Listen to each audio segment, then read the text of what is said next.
Hey, Jack Spirko here with another survival podcast video coming to you from a bug out location in the Ouachita Mountains of Arkansas. This is our property, pretty far from where our actual house is. We have about 5 acres, which isn't a really huge piece of property, but when it's broken up with mountains, hills, and wilderness like we have here, it feels a lot bigger than it is. I want to talk to you today about deer feeders, and particularly this model of deer feeder. This is a Moultrie deer feeder.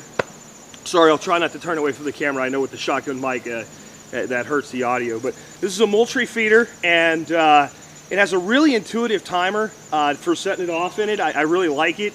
You can set it off to go off up to 6 times a day. I have it set off to go off at 4 times a day at 6-second intervals, twice in the morning and twice in the evening. I only set it up about 2 weeks ago. I do know we have deer coming into the area because there should be just mountains of corn on the ground here by now. And when I got here yesterday, there was very little corn on the ground. So I do have deer hitting it already, which is nice. I also want to kind of point out to you why I chose this feeder myself. There's no way to get a quad down here. This is hilly, it's mountainous, there's no trails. We don't plan on putting any trails into this area. So we have to hike. It's about 400 yards from where we can get the truck down to here, carrying 50-pound bags of deer corn. So the last thing I want to have to do if I have to bring 2 or 3 bags of corn during a visit down is have to bring a ladder down as well. This feeder is, as you can see, about 6 feet high when fully set up. Opens up very easily. I need to add a bag of corn. So up we go into the hopper. And I can just feel up here. It's almost completely full. There's certainly not enough room for another bag. A little extra will just scatter on the ground. I get that after we're done. And it's that simple. And we've got the feeder ready to go. Now, if you've never used one of these before, I think with the instructions that come right inside it, you'll be able to figure it out. But this is where the timer is. It uses a 6-volt battery, rechargeable. It's pre-wired for a solar panel. You won't get that much gain down here. This battery was put in fully charged 2 weeks ago. It's still reading 100% on the power meter. I'm still going to replace it before I leave. But obviously I should be able to get a month out of this hopper with about 300 pounds of feed and one 6-volt battery, even without a solar panel. Again, just not going to get enough solar radiation down in this valley for it to really pay off to have a panel with it. But when you're setting it, you set the time and the duration, how many seconds. A good rule of thumb is to start out with about 4 to 6 seconds. 8 seconds is a lot of corn. And since there's 6 timers, the ones you don't want to use, you simply set the duration to 0 seconds and they won't go off. But if you want to test it, you set your duration. So I'm going to find one of the zeros, and I'm going to do this just for 2 seconds. I don't want to throw 6-8 seconds worth of corn just for a test. But I wanted to show you the feeder go off. So what you do is you set the duration that you want, you hold the set button in, and it'll start a countdown. 5, 4, 3, and get out of the way because it really whips some corn.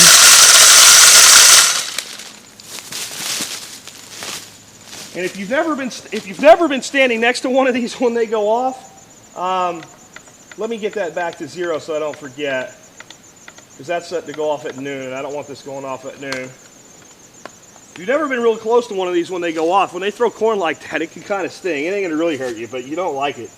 But there you go, Moultrie deer feeder, nice feeder. I'm using the Remington corn. Kevin from Survival Boards said he had problems with the Remington corn with a lot of like debris in it. I think since that year when he had that problem, they've really cleaned up their act. It seems like very clean corn to me. I haven't had any hang-ups on my feeder. It's worked perfectly now for 2 weeks. So I do think that's a good corn. I also want to talk to people about what deer feeders can and cannot do for you. I think there's a lot of people out there that think this is like shooting fish in a barrel, so to speak. It can be. If you have a place, a very large piece of land, a few hundred acres or more, and it's completely private and no one ever disturbs the deer on it, and you have 4 or 5 feeders set up at 4 or 5 locations, and especially if you're out in an area with a lot of fields and savannas and senderos and arroyos like we have in South and West Texas, that can be like a bell, a dinner bell for deer. And when that goes off, deer literally run in out of nowhere. And I'm not putting down those operations, but I also want to let people know how different it is in an environment like this. I've got about 5 acres. I've got a neighbor right up this way that has another 5 acres. I got a neighbor down here that has 15. Up from that neighbor, there's another 5-acre plot, and then one more up, there's a guy that has the back end of the mountain. They've got about 50 acres going around. I've got 2 people over there. That's everybody on this mountain for about 100, 150 acres or more. So it is kind of private, but everybody has dogs, and dogs are chasing these deer. The other thing is that about 3 of us are hunters and have decided we will take deer from the area, but we'll limit our harvest to 2 to 3 deer a year per family, depending on what we see the populations doing. So the deer are hunted in a relatively small area. Also, look around me. This area is full of beech trees, of hickories, of red oaks, of white oaks. There's wild persimmon, there's wild black cherry, there's wild everything here. It's part of why I bought the land. There's so much food right here and all the way up and down this area that this deer feeder is an added attraction. It is not like a single source of food for a heavy population of deer in a sparse area.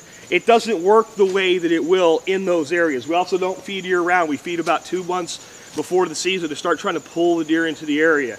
Again, we have to deal with dogs and things. Now, I also want to talk to you about where I've got this set up and why.